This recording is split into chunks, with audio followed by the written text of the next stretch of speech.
so divided now, it's disgraceful. We are going to have a country that's unified, not like it is now. The great Al Wilson, and he wrote it a long time ago. When we get these people out from behind me.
Wonderful. These are bad people, I'm telling you.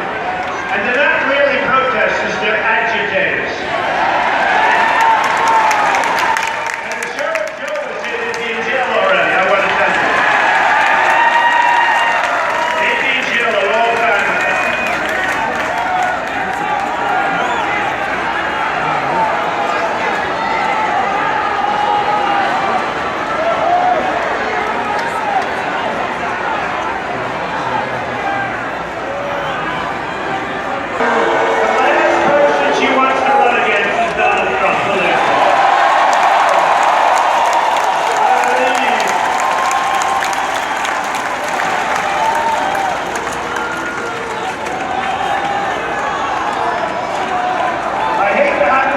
You know, we have this hall, this is our hall, and we can have them arrested. Really, they're trespassing. You do that, you ruin their lives. Who wants to do it, right? Who wants to do it?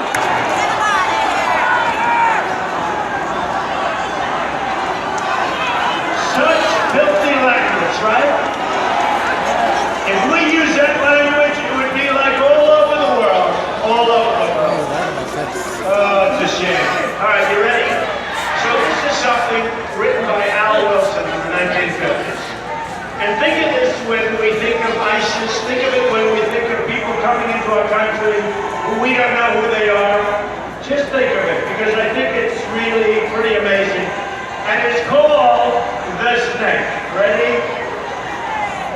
On her way to work one morning, down the path along the lake, a tender-hearted woman saw a poor, half-frozen snake. His pretty-colored skin had been all frosted with the dew. Poor thing, she cried, I'll take you in, and I'll take care of you. Take me in, oh tender woman, take me in, for heaven's sake. Take me in, oh tender woman, sighed the broken snake. A snake, a snake. She wrapped him up all cozy in a comforter of silk and laid him by her fireside with some honey and some milk. She hurried home from work that night, and soon as she arrived, she found that pretty snake she loved had totally been revived. Take me in, oh tender woman, take me in, for heaven's sake. Take me in, oh tender woman, sighed the broken snake. Now remember, this is terrorism, this is what's happening, this is our country. Remember what I'm saying. She clutched him to her bosom. You're so beautiful, she cried. But if I hadn't brought you in by now, you simply would have died. She stroked his pretty skin again and kissed him and held him tight. But instead of saying thank you,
country. Nobody.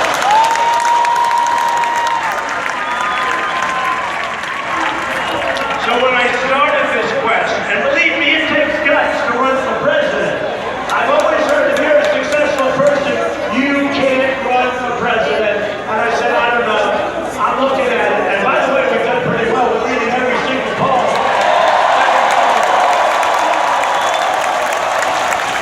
Remember when these characters in the back, they said, Donald Trump has just hit 11. He's plateaued. Nobody's going to go beyond that. Then the next week we hit 16. Then we hit 19. Then we hit 24. Then we hit 32. Well, now we're hitting 53.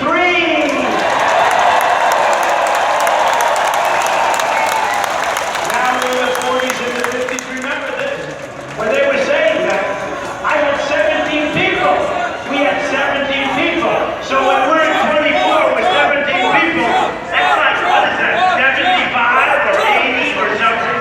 So now we're down to 2 left for me, 2 left. Give Ted Cruz a victory. Because the Mormons like people that don't lie. You have lying Ted Cruz. He holds that Bible high, he puts it down, and then he lies. Now, he wasn't born in our country. He lived in Canada for 4 years. He was a Canadian citizen 18 months ago, and he was a U.S. citizen, and he ran from Texas, and he said, oh, I didn't know I was a Canadian citizen. And he taxed in Citigroup, and he didn't report the loans, and he should have, because he